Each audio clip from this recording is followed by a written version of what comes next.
وہ چلے گئے ہیں اور ہم نے جانا ہے. کہاں جانا ہے؟ جی میرا موضوع ہے. اللہ ذوالجلال والاکرام فرما رہے ہیں 3 راستے ہوں گے. 3 راستے ہوں گے. فَأَمَّا إِن كَانَ مِنَ الْمُقَرَّبِينَ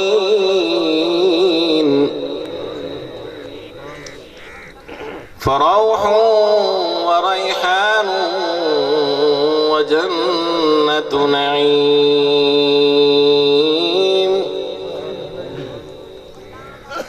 ایک راستہ ہوگا مقربین کا،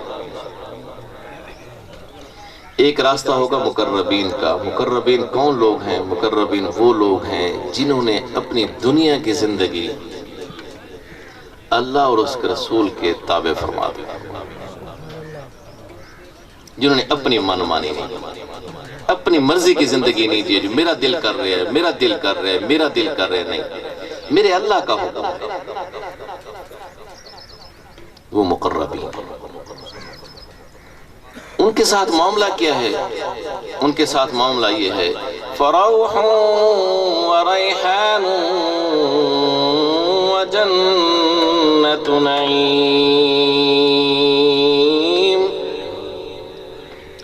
ان کے لیے رحمتیں ہیں،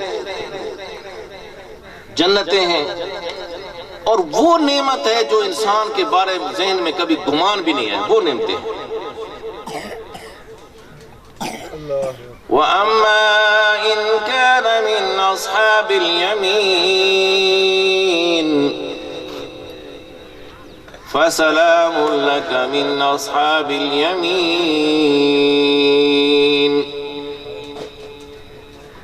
دوسرا راستہ ان کا ہے جن کا نامہ اعمال اللہ ذوالجلال والاکرام دائیں ہاتھ میں دے دیں گے.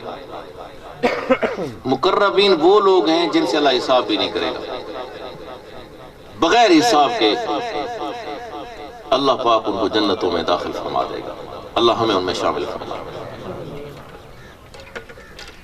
دوسرے وہ لوگ ہوں گے جن کے نامہ اعمال دائیں ہاتھ میں ہوں گے. ان کا کیا ہوگا مالک؟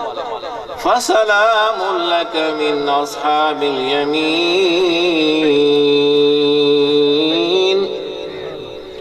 اللہ پاک فرما رہے ہیں ان کو بھی خیر سلائے، پریشانی کی بات نہیں ہے، ان کی بھی سلامتی ہے.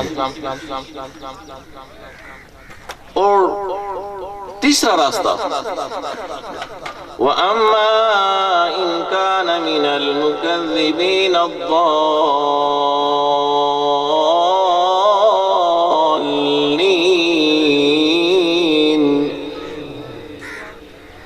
تیسرا راستہ ہے مکذبین الضالین کا ہے. قرآن کی یہ شان ہے، جب قرآن پڑھا جاتا ہے تو دل پر اثر کر کے خود بات سمجھ آ جاتی ہے کہ کیا کہا جا رہا ہے. جو جھٹلانے والے ہیں جی بس یہ تو وہ بس جی گمراہ لوگ، ان کا کیا ہوگا مالک؟ ان کا کیا ہوگا؟ اللہ اکبر. جو یمین والے ہیں ان کا بھی ایک راستہ ہے، ان کا بھی ایک طریقہ کار ہے. وَأَمَّا مَنْ أُوتِيَ كِتَابَهُ بِيَمِينِهِ فَيَقُولُ هَاؤُمُ اقْرَءُوا كِتَابِيَهْ. جن کے نامہ اعمال دائیں ہاتھ میں ملیں گے وہ لوگوں کو پکار کر کے رہے ہوں گے، ادھر آؤ سنو، یہ ہے میرا نامہ اعمال. یہ دیکھو دنیا کے اندر میں نے کیا کچھ کیا تھا، اللہ کی رضا کے لیے کیا تھا. اللہ کرے کہ ہمارے جہاں مٹھا صاحب بھی دائیں ہاتھ والے ہوں اور وہ پکار کر کہہ رہے ہوں آؤ. انی ظننت انی ملاق حسابیا. میں نے پہلے ہی گمان کیا تھا، میں یہ یقین رکھتا تھا کہ مجھے اپنے رب کے ساتھ ملنا ہے.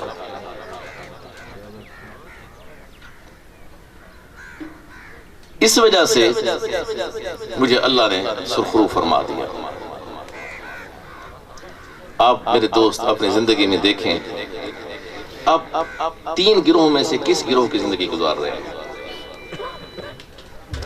ہم ہر ایک شخص ایک اترائی سے اتر رہا ہے، واپسی کی گنجائش نہیں ہے، اور ہر لمحے آگے راستہ چینج ہوتا ہے۔ ہر ہمارا قدم یا تو نیکی کے راستے پر ہے، اللہ اور اس کے رسول کے حکم کے مطابق ہے، یا خدا نخواستہ اللہ اور اس کے رسول کی نافرمانی ہے۔ ہاں، واپسی کا راستہ اس طرح موجود ہے کہ آپ صرف اپنا راستہ چینج کر سکتے ہیں۔ غلط راستے پر ہیں تو صحیح راستے پر آ سکتے ہیں، خدا نخواستہ صحیح راستے پر ہیں تو غلط راستے پر جا سکتے ہیں۔ تو آدمی کو رات کو حساب لینا چاہیے اپنا۔ سیدنا عمر فاروق رضی اللہ تعالیٰ فرماتے ہیں، حاسبو قبل ان تحاسبو، اپنا حساب کیا کر اس سے پہلے کہ تیرا حساب کیا جائے۔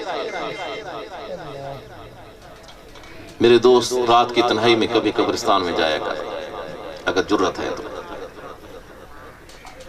رات کی تنہائی میں قبرستان میں جایا کر اگر جرت ہے تو۔ بہت ڈر لگتا ہے، بیٹا نہ کرے، مجھے گفتگو چاہیے، میں چاہتا ہوں میں جو بات دل کی کہنا چاہتا ہوں آپ تک پہنچ جائے، اللہ کرے۔ اللہم صلی علی سیدنا محمد، درود شریف پڑھ لیجیے۔ رات کی تنہائی میں قبرستان میں جایا کر، ہمیں تو دن کو جاتے ہوئے ڈر لگتا ہے، اور اگر ہم جاتے بھی ہیں نا تو بڑے بے غورے جا کر واقعہ میں بس جا کے بیٹھے گئے تو چلو سلام تے کر جائیے نا، لیکن تو اس نیت سے جایا کر کہ مجھے یہاں صدیاں رہنا ہے۔ اور کسی قبر پر بیٹھ کر اپنے بارے میں تصور کیا کر کہ ہو سکتا ہے کہ یہ میری قبر ہو، اور ہونا ہے، لیکن یہ بھی سچ ہے کہ قبرستان، قبر بھی نصیب والوں کو نصیب ہوتی ہے۔ جس طرح وارث شاہ فرماتے ہیں نا، نا کن مان وار سندا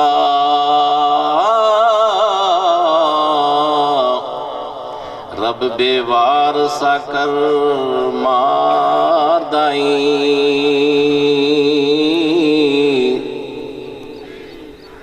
شکر ہے جس کو قبر مل جائے، جنازہ مل جائے، جس کے لیے دعا ہو۔ تو قبر پر بیٹھ کر اندازہ کیا کر کہ یہ اگر میری قبر ہو تو اس پر اللہ کی رحمت برس رہی ہوگی یا اللہ کا غضب ہو رہا ہوگا۔ واضح ہے، یہ دل جو ہے نا انسان کا، یہ خود گواہ ہے۔ کوئی آدمی غلط ہو سکتا ہے، صحیح بھی ہو سکتا ہے، لیکن کوئی آدمی ایسا نہیں ہو سکتا غلط بھی ہو اور اس کو پتہ نہ ہو میں غلط ہوں۔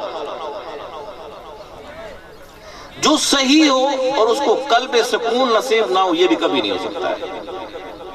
جو صحیح انسان ہے وہ دلیر ہوگا، جو غلط انسان ہے وہ بزدل ہوگا۔ اور رسول اکرم صلی اللہ علیہ وسلم سے جو پوچھا جاتا ہے، یا رسول اللہ صلی اللہ علیہ وسلم، آپ مجھے حکم کیجئے کہ گناہ کیا ہے، مجھے تو پتہ نہیں ہے، سمجھ نہیں ہے گناہ کیا ہے،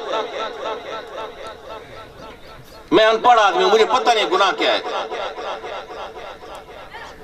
تو اللہ کے رسول صلی اللہ علیہ وسلم فرمائے، جو چیز تجھے دل میں کھٹکے کہ لوگوں کو پتہ نہ چل جائے وہ گناہ ہے۔ کتنا آسان نسخہ رسول اکرم صلی اللہ علیہ وسلم نے فرمایا کہ ہمیں پتہ نہیں ہے کہ گناہ کیا ہے۔ آج اس محفل میں یہی سیکھ جائیں کہ مجھے گناہ کا پتہ تو کہ میں گناہ نہ کروں۔ اور گناہ کیا ہے؟ گناہ یہ کہ جو تیرے دل میں کھٹکے کہ لوگوں کو پتہ نہ چل جائے میری اس بات کا، وہ گناہ ہے۔ تو میں عرض کر رہا تھا، قبر کے اندر، قبر کے سامنے بیٹھ کر سوچ کہ بھئی میں اس قبر کے اگر اندر ہوتا تو میرے اوپر اللہ کی رحمت برس رہی ہوتی یا خدا نخواستہ عذاب میں مبتلا ہوتا۔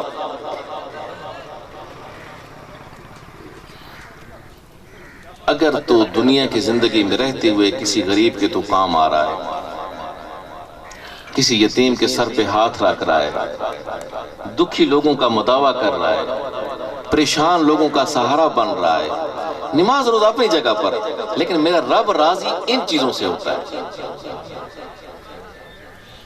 اس کا مطلب ہر کس نہیں ہے کہ ہم نماز روزہ چھوڑ دیں، لیکن ایک آدمی نمازی ہے، روزے بھی رکھتا ہے، حاجی بھی ہے، سارے نیک عمل ہے، لیکن اسے ہمسائے اس کے تنگ ہیں،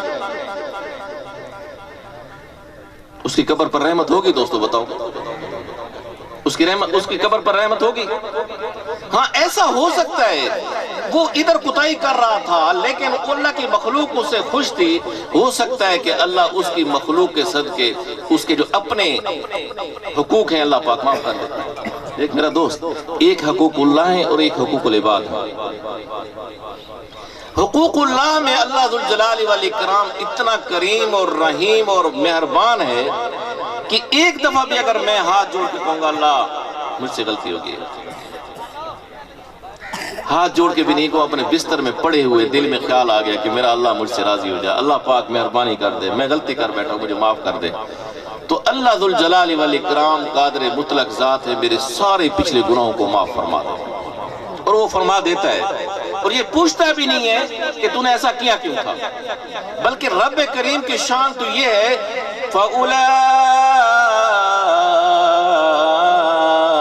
يُبَدِّلُ اللَّهُ سَيِّئَاتِهِمْ بِالْحَسَنَاتِ۔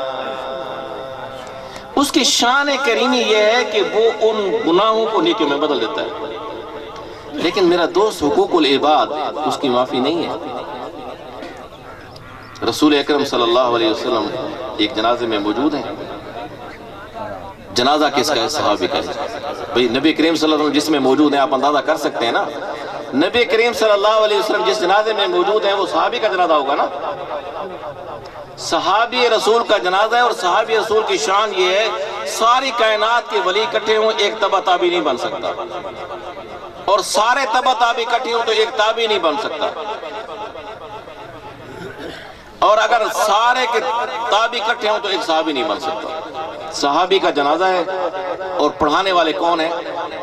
رسول اکرم صلی اللہ علیہ وسلم۔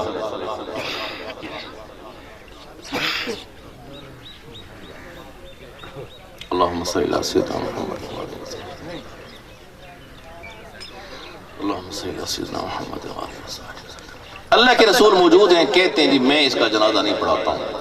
اپنی میری بات کو غور کرنا میرے دوست، یہ دنیا زندگی واپس نہیں آنی ہے، ہم تین راستوں میں چل رہے ہیں، ان تینوں میں سے کوئی ایک راستے میں جا رہے ہیں۔ اللہ کے رسول صلی اللہ علیہ وسلم فرماتے ہیں میں اس کا جنازہ، اب میرے ساتھ بولیں، میں اس کا جنازہ نہیں پڑھاتا۔ کس کا جنازہ ہے؟ کس کا جنازہ ہے؟ صحابی کا جنازہ۔ اللہ کے رسول فرما رہے ہیں صلی اللہ علیہ وسلم میں اس کا جنازہ تم پڑھا دو۔ یا رسول اللہ صلی اللہ علیہ وسلم آپ کا صحابی ہے، آپ اس کا جنازہ کیوں نہیں پڑھا رہے ہیں؟ آپ تو رحمت للعالمین ہیں، آپ تو پرندوں پر رحم کرتے ہیں، آپ جانوروں پر رحم کرتے ہیں، آپ ایک ہرنی کے لیے اپنے آپ کو ضمانت کے لیے پیش کر دیتے ہیں، تو آپ کا صحابی آپ اس کا جنازہ نہیں پڑھا رہے۔ تو اللہ کے رسول صلی اللہ علیہ وسلم فرمایا ہاں مجھے اس کے بارے میں علم ہوا ہے کہ یہ مقروض ہے، اس نے کسی کا قرضہ دینا ہے، تو میں محمد صلی اللہ علیہ وسلم اس کا جنازہ نہیں پڑھاتا ہوں، اس لیے کہ اس نے کیا کرنا ہے میرے دوست؟ ہم لوگوں کا مال لیتے ہیں، گمان ہی نہیں کرتے ہیں پھر مجھے دینا ہے۔ شہید کا ایک قطرہ خون گرنے سے پہلے اللہ اس کے سارے گناہوں کو معاف فرما دیتا ہے، لیکن اگر اس پر قرضہ ہو تو قرضہ جب تک ادائیگی نہ ہو تو وہ بھی اٹکا رہتا ہے۔ تو میں اور آپ کس بات کی مولی ہیں؟ حقوق کا خیال کر میرا دوست، آج تجھے اختیار ہے سدا نہیں رہنا۔ یہ دنیا کا عجیب تماشا میں نے دیکھا، اللہ اکبر، یہ دنیا کا عجیب تماشا دیکھا، لوگ لوٹ رہے ہیں، لوگ لوٹ رہے ہیں خالی ہاتھ جانے کے لیے، لوگ لوٹ رہے ہیں خالی ہاتھ جانے کے لیے۔ ہم کتنے جنازوں کو لے کے جاتے ہیں؟ کسی کی جیب ہوتی ہے؟ کوئی ساتھ پیسے لے کے جا رہا ہے؟ جو اپنے بہنوں کے حق کھا جاتے ہیں وہ ان کے پاس تو میرا خیال ہے پیسہ ساتھ جاتا ہے، ان کی جائیداد ان کے ساتھ جاتی ہے، ان کی بعد والی نسلیں اس جائیداد سے گناہ کرتے ہیں، وہ بھی ان کو گناہ۔ اس لیے میرا دوست فَأَمَّا إِن كَانَ مِنَ الْمُقَرَّبِينَ، یا تو اپنے آپ کو اس لیول پر لے کے آ اللہ اور اس رسول کے حکم کے مطابق تیری زندگی اس کے علاوہ کوئی بات ہی نہ ہو۔ اگر اتنا نہیں کر سکتا ہے کم از کم اپنے آپ کو اس جگہ پر لیا وَإِمَّا إِن كَانَ مِنْ أَصْحَابِ الْيَمِينَ۔ لوگوں کے حق مار کر کوئی شخص اگر سوچے کہ میں رب کے ہاں جا کے سرخرو ہو جاؤں گا، قطعاً نہیں۔